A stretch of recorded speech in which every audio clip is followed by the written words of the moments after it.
Este é o podcast Sobre um Dizer. Eu sou a Cauana Mestre. E eu sou Licene Garcia. Somos psicanalistas e aqui conversamos sobre filmes, séries, literatura, coisas da vida. E claro, sempre com a psicanálise.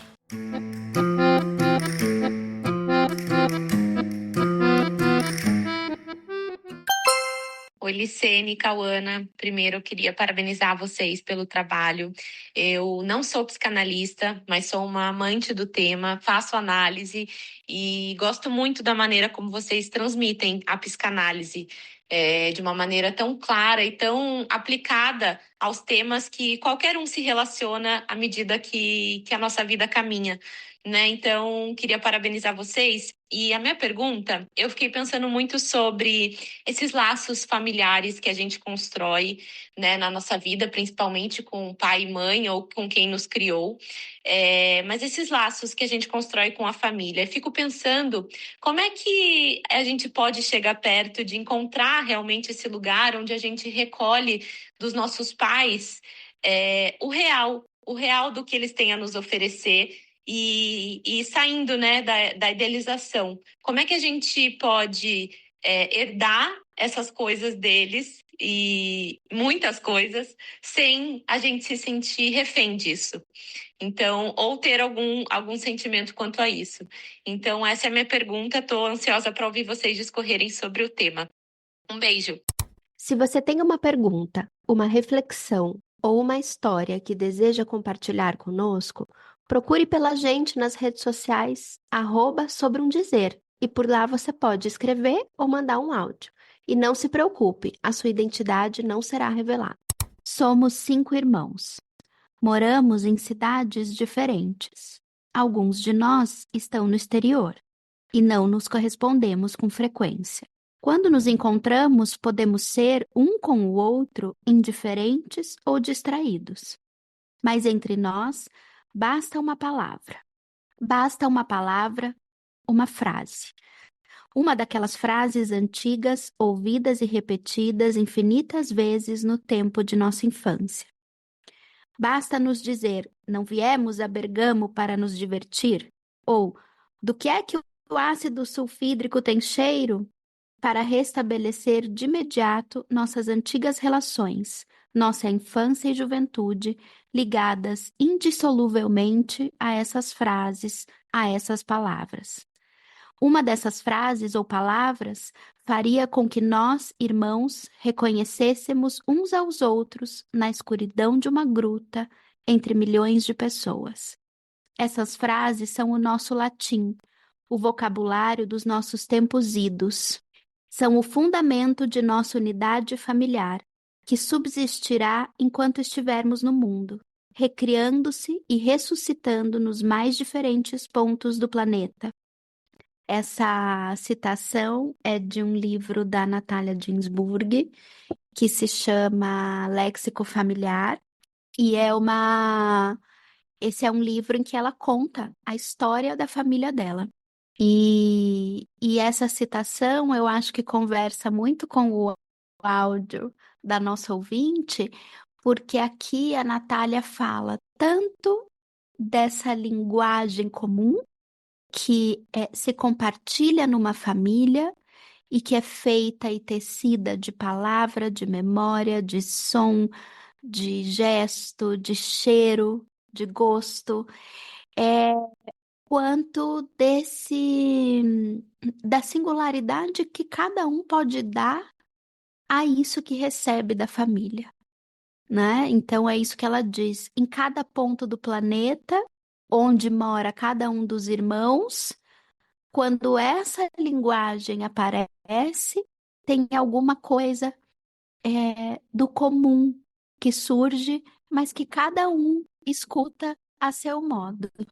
Bom, fazer parte de uma família nunca é sem impasses, sem traumas, sem adversidades, mas também não é sem alegrias, sem momentos de. É engraçado porque eu só consigo lembrar num meme que você compartilhou esses dias. E é um meme que diz assim: Eu só não enlouqueci na minha família porque eu acho graça de tudo. Sim.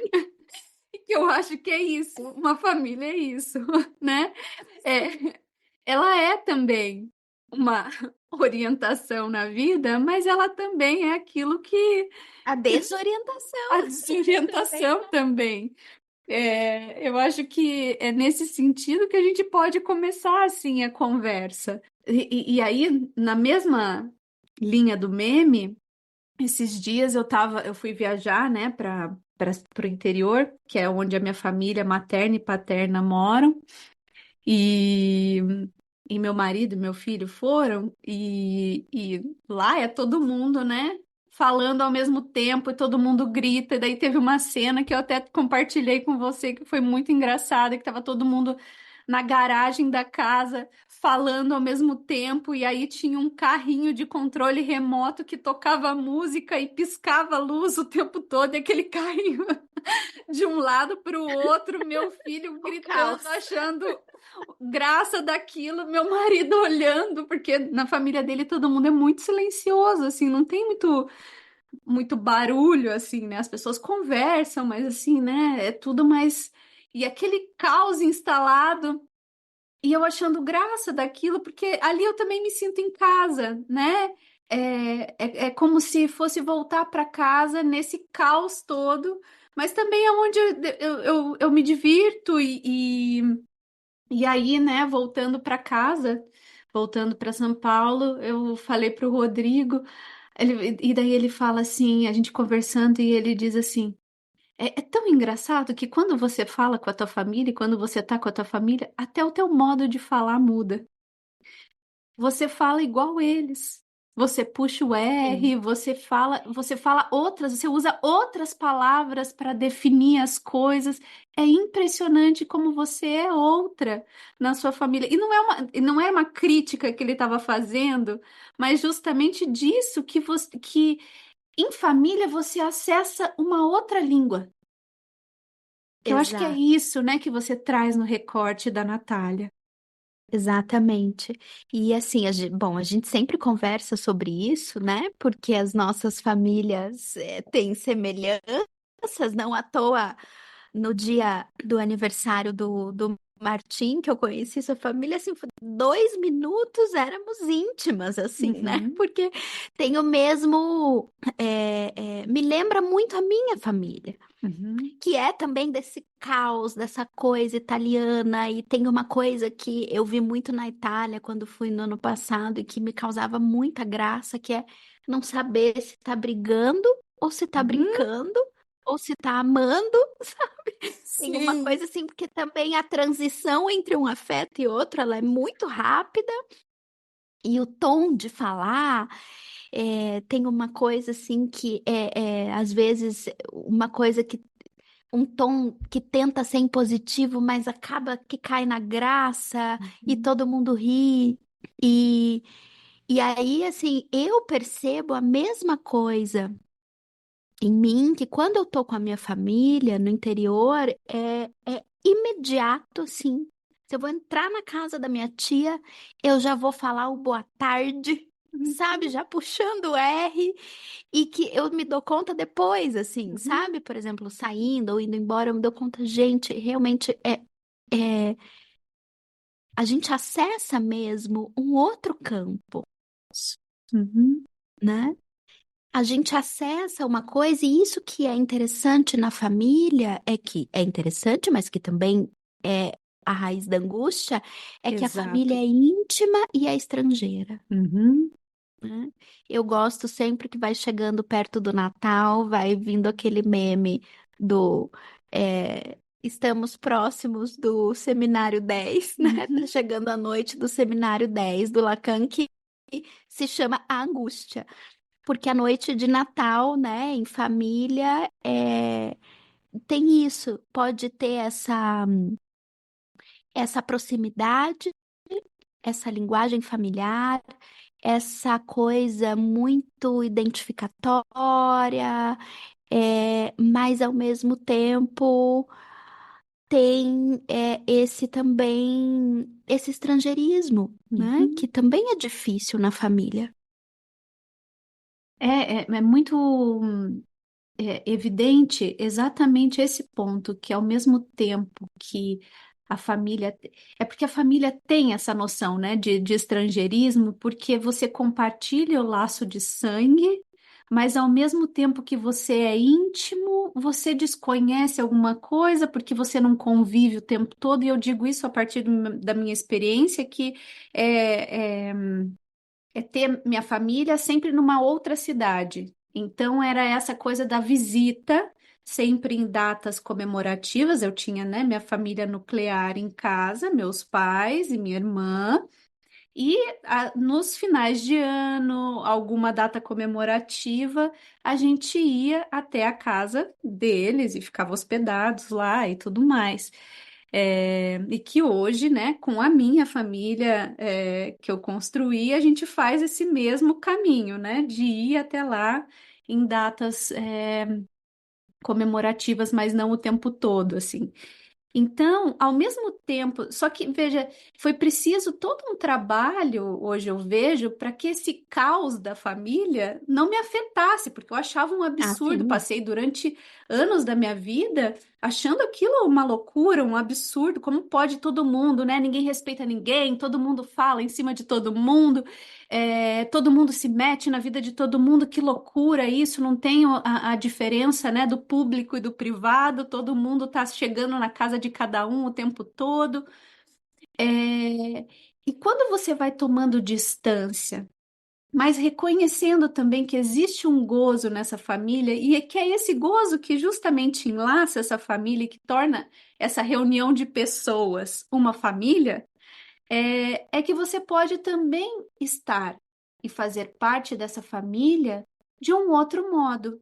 Não compartilhando disso, desse caos, mas podendo estar ali sem se misturar nisso, assim. E podendo achar graça disso, daquela cena caótica que estava todo mundo falando. E o mais interessante que é isso, né? Ao mesmo tempo que está todo mundo falando, está todo mundo escutando o que todo mundo está dizendo, e daí entra na conversa do outro. E é uma coisa que é interessante, que é só quem faz parte que consegue também entender e acolher. Senão realmente é só barulho. Exatamente. Sim, é exatamente isso que ela fala na citação, né? Eles se reconheceriam numa gruta entre 1 milhão de pessoas, Uhum. que são essas frases, que é disso que ela fala, né? E por isso que se chama léxico familiar, porque o pai dela, e é uma imagem, assim, muito interessante. Você, eu acho que amaria ler esse livro, porque é um livro delicioso, é um livro engraçado, porque a família dela é essa família italiana do caos, né? E o pai dela tem essas frases, e a mãe dela tem também umas frases que eles soltam.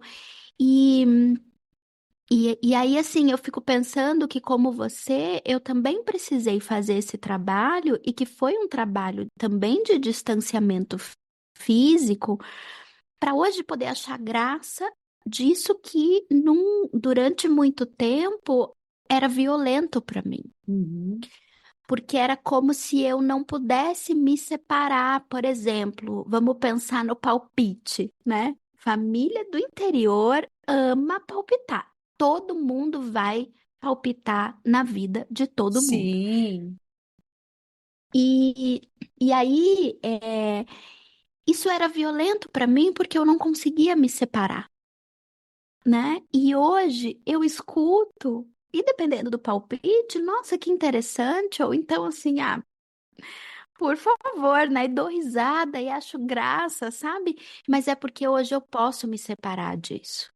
Então, é, eu acho que o meu trabalho de análise durante um longo tempo foi me separar da minha família para então poder me aproximar. sim. Porque quando você está colado, você não pode se aproximar. Uhum. Não tem como ter proximidade, porque para ter proximidade a gente precisa ter distância, Uhum. né? Esse movimento assim oscilatório que é muito importante na família, e que isso não depende de você morar longe em outra cidade, etc., mas de poder simbolicamente separar o que é de cada um e o que é comum. Sim, porque é isso, né? Se simbolicamente eu não estou separado, é preciso que eu me coloque à distância, fisicamente.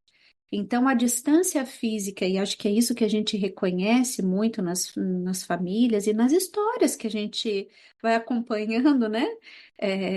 Que todo mundo precisa se haver com a família que fez parte, com a família que é a origem. E o que a gente acompanha com uma certa frequência é o quanto, em muitos casos, por não conseguir separar o que é de cada um, a distância física acaba, ou o rompimento acaba sendo a solução que resolve. É porque coloca uma distância, mas que não separa simbolicamente e faz com que o sujeito permaneça alienado a esse ponto que se repete na vida Sim. e na história. Às vezes, pelo contrário, romper mantém a cola ainda mais fresca, Sim. né? Porque romper ou ficar colado são duas faces da mesma moeda. Uhum, Na medida em que não tem um trabalho simbólico aí de, de separação mesmo, uhum, né? E aí, assim, você estava falando da família do interior e tal, que eu também, né? Assim, eu morava com uhum, a minha mãe em Curitiba, sempre morei em Curitiba com a minha mãe, já vim já muito pequena, e toda a minha família, tanto materna quanto paterna, inclusive meu pai, né, morando em Cianorte, que é uma cidade do interior do Paraná. Então, assim, essa família estendida que a gente está falando aqui, mas com essa família nuclear, como você nomeou, também tem o estrangeirismo, uhum. também tem o. Também é preciso esse trabalho de separação até para a gente poder construir, né, a nossa família, seja ela de que configuração ela tiver. Sim. E aí eu lembrei de uma citação de um livro do José, acho que é Bertolucci, que se chama O que é Meu. Eu até te mandei foto, porque é uma frase muito bonita que ele diz assim: para a gente acessar ou criar a própria língua, a gente precisa antes acertar as contas com a língua dos nossos pais. Uhum. E acertar as contas não é como quem combate, mas como quem pode herdar alguma coisa disso, se relacionar com isso, né? E fazer outra coisa com o resto. Não se reduzir a isso, Sim, né? Fazer algo com isso sem se reduzir a isso. Porque acho que talvez esse ponto, né, que você traz também de um certo estrangeirismo na família, né, nuclear, é justamente essa dificuldade que a gente tem de sair dessa família de origem, de sair da posição de filho. Que veja, né, se a gente for olhar bem mesmo de perto, a maioria das pessoas que chegam a um analista são pessoas que ainda não conseguiram sair da posição de filhos. Ainda que tenham construído família, né, sejam adultos, né, estejam envelhecendo ainda numa posição de filho. Então, acho que nesse sentido é muito complexo e muito trabalhoso poder se despedir da posição de filho, de filha, para construir o próprio caminho, para construir a própria vida, para construir as próprias escolhas. E me parece que é nesse sentido que tem muito sofrimento e que aí estar em família é trazer em cena isso que eu tento me defender o tempo todo. sim. E essa passagem do lugar de filho, né, para um lugar de sujeito do mundo, de sujeito da própria história, não sem ser filho, né? Isso. É uma passagem também de ficar refém, né? Do que se supõe que é o desejo do outro, então dessa condição de desejado, Uhum. desejada, para uma posição desejante, que inclui justamente a falta. Porque enquanto a gente está tentando ser desejado e amado pelo outro a todo custo, a gente está tentando o quê? Obturar a falta do outro E a com a própria, nossa né? existência, com o nosso corpo e a própria, exato, né? Que aí é a cola de novo, é fazer Uhum. né? Assim, E então poder sair, é claro que eu acho que a distância física, quando ela é bem colocada, ela ajuda, né? Ela pode ajudar. Para quem sabe se servir disso, isso pode ajudar. Mas para quem não está decidido, né, a fazer essa transição, a fazer esse trânsito de um lugar ao outro, nem a distância de um continente pode dar conta. E acho que aí a gente pode entrar num outro ponto, né, que a ouvinte traz, que são os ideais de paz que a gente na infância constrói, e aqui também dá para se escutar os ideais, não no campo do pai e da mãe maravilhosa, amado, perfeito, mas também no seu contrário, que é no pai terrível, horroroso, na Uhum. mãe, vou usar o termo da. Narcisista? Eu ia falar exatamente isso, da mãe Sim. narcisista. Então, Uhum. assim, duas faces novamente da mesma moeda que mantém intacto esse ideal de pai e mãe que me mantém aprisionado na posição de filho. Desse filho à espera de um pai diferente, uma mãe diferente dos que eu tive, para que eu pudesse me fazer outro, outra. Porque se eu tivesse um pai que nananã, se eu tivesse uma mãe que nananã, minha vida seria diferente. As coisas da minha vida seriam outras. E acho que muito do que a gente está falando está usando o humor, né? Porque acho que fica claro que a gente já pôde se separar, né, minimamente dessas coisas, de poder reconhecer, a gente precisa justamente consentir perder esses pais da infância, esses pais idealizados para justamente poder se relacionar com esse pai, com essa mãe, com o que eles são, sujeitos divididos e castrados tanto quanto nós, né? E aí poder reconhecer e poder separar esse campo também abre um novo modo de se relacionar com esses pais.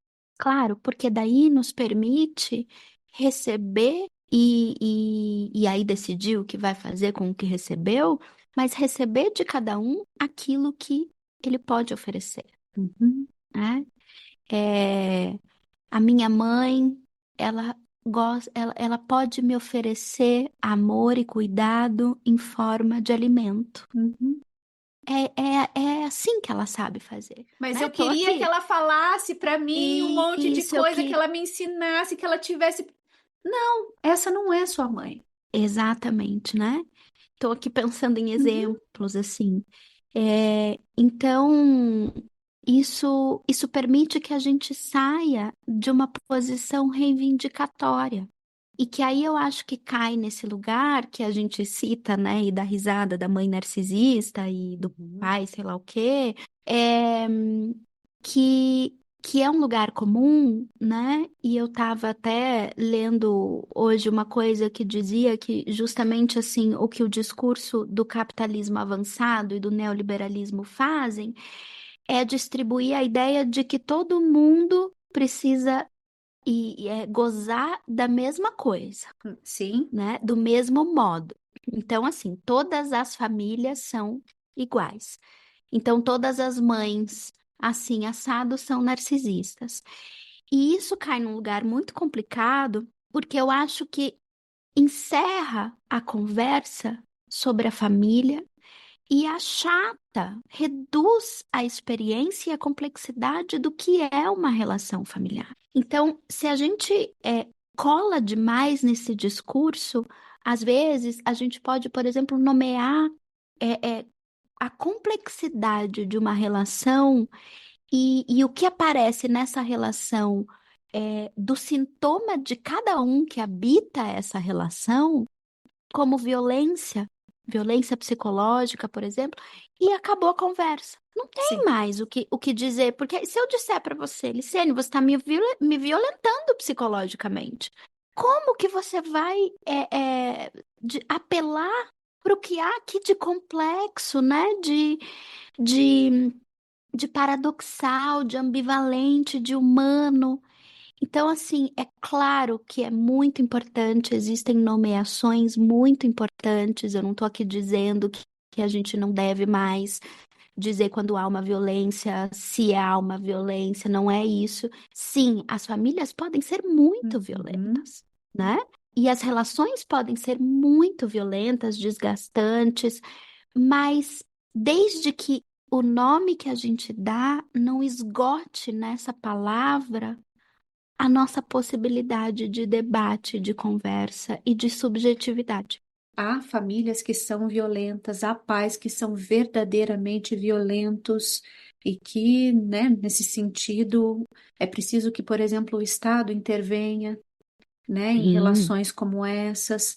É, então, o que a gente traz aqui, acho que a Cal diz bem, é justamente essa dimensão onde facilmente se nomeia algumas experiências nesse âmbito familiar, colando como quase como se fosse um certificado, né, e uma nomeação que impede o sujeito, inclusive, de poder elaborar e de ser sujeito ali e de contar uma história sobre isso e mantém o sujeito ali cristalizado numa posição de objeto desse outro e daquilo que aconteceu e que impede qualquer possibilidade aí entre, né, de subjetivação, elaboração e de poder ir além dessa família.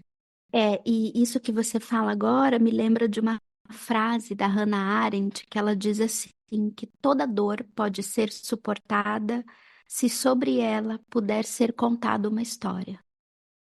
Então, ser sujeito da própria história é também se apropriar, né, da história familiar.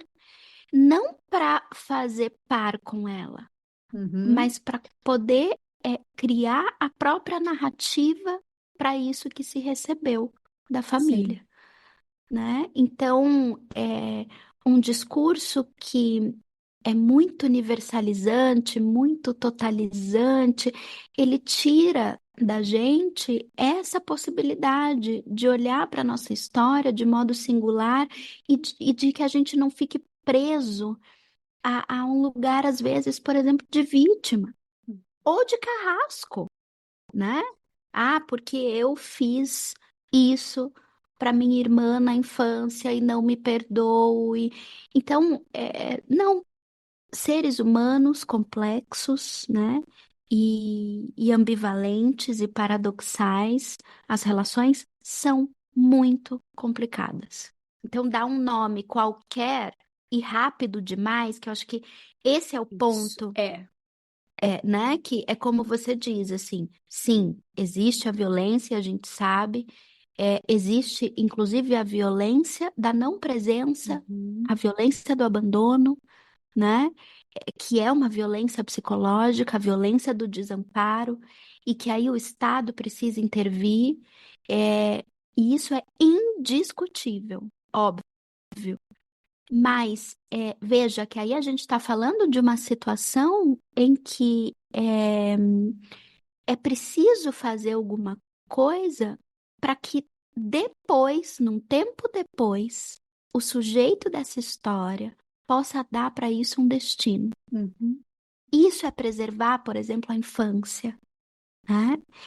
E quando a gente nomeia rápido demais, e essa é a ordem, né, do neoliberalismo, é tudo muito rápido, os discursos estão aí, pegue para você o E que. tudo precisa ter nome, né? Tudo precisa ter nome. Sim, sim, e assim, né, tudo distribuído, pegue para você o que te faz sentido.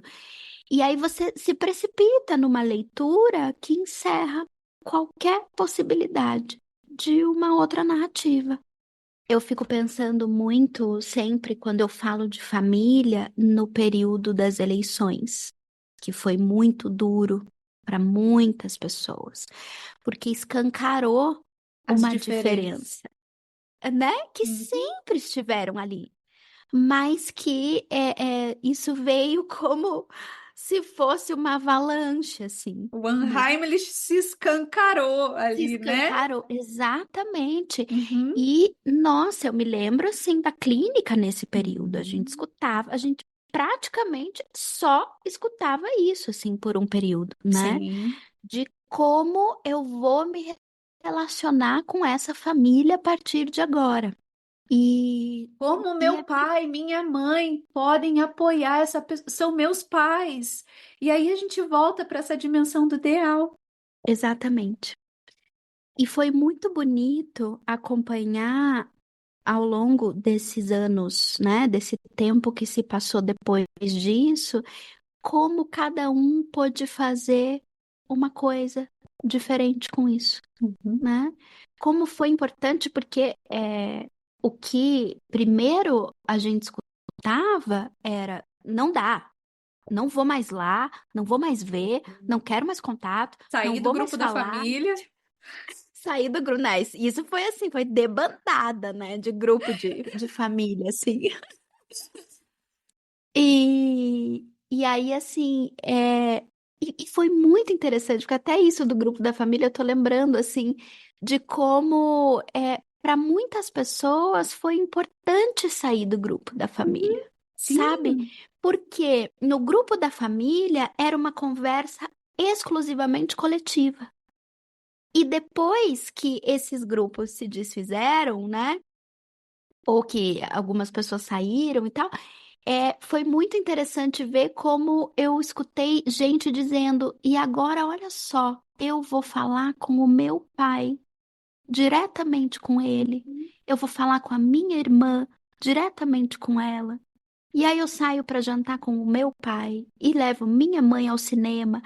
Então, é como se tivesse realmente assim se reconfigurado alguma coisa. E para muitas pessoas foi um período muito importante, ju- justamente porque foi um período quase insuportável. E assim, eu sempre digo que a psicanálise, ela nasce num período de crise. Então, a crise, seja ela de que tipo for, é o material da psicanálise, uhum. né? Então, as análises, elas ficam mais vivas em períodos difíceis, lógico, com muita angústia, mas é porque são momentos de virada, assim, né? Você não escuta isso? Sim, e acho que é interessante esse exemplo que você dá, que eu acho que esse é o movimento de uma família, você deixar de ver todo mundo como um combo de gente e construir laços no um a um. Meu laço com minha mãe, meu laço com meu pai, meu laço com cada um dos irmãos e irmãs que eu tenho, meu laço com minha avó, com minha tia, com... Então, veja, você se cria aí a possibilidade de reinventar o laço familiar no um a um, e não no combão reunido de pessoas, que aí realmente para muita gente é insuportável. Então, é bonito poder acompanhar o quanto muitas pessoas, e eu me incluo aí, puderam e precisaram, porque também se dispuseram a reinventar o laço com a família a partir do que aconteceu, né? Do que as eleições desencadearam, né? Porque sempre havia ali, né? Esse Sempre. tio que Uhum. fazia os comentários e tal, e que, claro, né? Mas você nunca olhava, era aquele tio sem noção, nada a ver. E quando, né, aparece esse discurso que de alguma maneira legitima o tio sem noção, É que, bom, mas estava sempre ali. Não era uma coisa que não existia. E acho que essa que é a dimensão da infamiliaridade, porque assim, como assim? Eu nunca imaginei. Não, estava sempre ali, né? Você que não olhou para isso, mas esteve sempre ali. Exatamente. Não, e essa conclusão, ela é possível depois. É que no momento, quando a gente se choca com a diferença na sua radicalidade, é realmente um momento de muito trabalho, é um momento de muita angústia, né? Mas é isso que é o valor do tempo, né? Sim. E que combina com o valor da análise, porque uma análise é feita de tempo, ela é tecida no tempo. Uhum. Então, que cada um que, por exemplo, buscou uma análise ou que seguiu a sua análise nesse período, pôde, aos poucos, com o tempo, dar um destino para isso, reposicionar as relações e fazer uma coisa assim. Eu vou te dizer, Li, a minha relação com a minha família, com os meus avós, com a minha mãe, com o meu irmão, é, né, que em alguns aspectos, às vezes em vários, pensam muito diferente de mim, é, ela se reinventou. E hoje é muito mais prazeroso para mim estar com eles, porque eu consigo, assim, e eu até me emociona falar disso, porque assim, eu sei o quanto eu caminhei para chegar, sabe, nisso. Eu consigo receber e ficar com o que eles podem me oferecer. E com o que nos enlaça, né? Que assim, eu fui esses dias arrumar uma mesa na minha casa, coloquei uma toalha que era da minha avó e mandei uma foto para ela e ela disse assim: "Essa toalha tem 55 anos". E quando eu li aquilo assim, eu comecei a chorar, eu fiquei muito emocionada, porque puxa vida, né?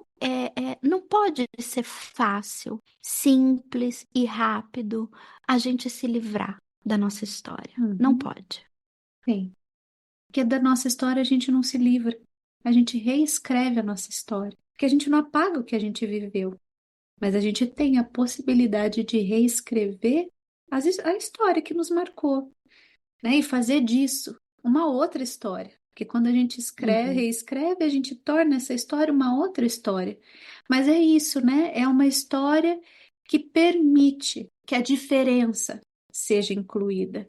E não que a família seja essa unidade, esse combão que todo mundo está junto e misturado. Se pode estar perto, se pode estar junto, mas não necessariamente misturado. Bom, acho que com isso encerramos por aqui, Sim. né? Nos Um vemos em beijo, breve. Lê. Beijo. Nos vemos. Tchau.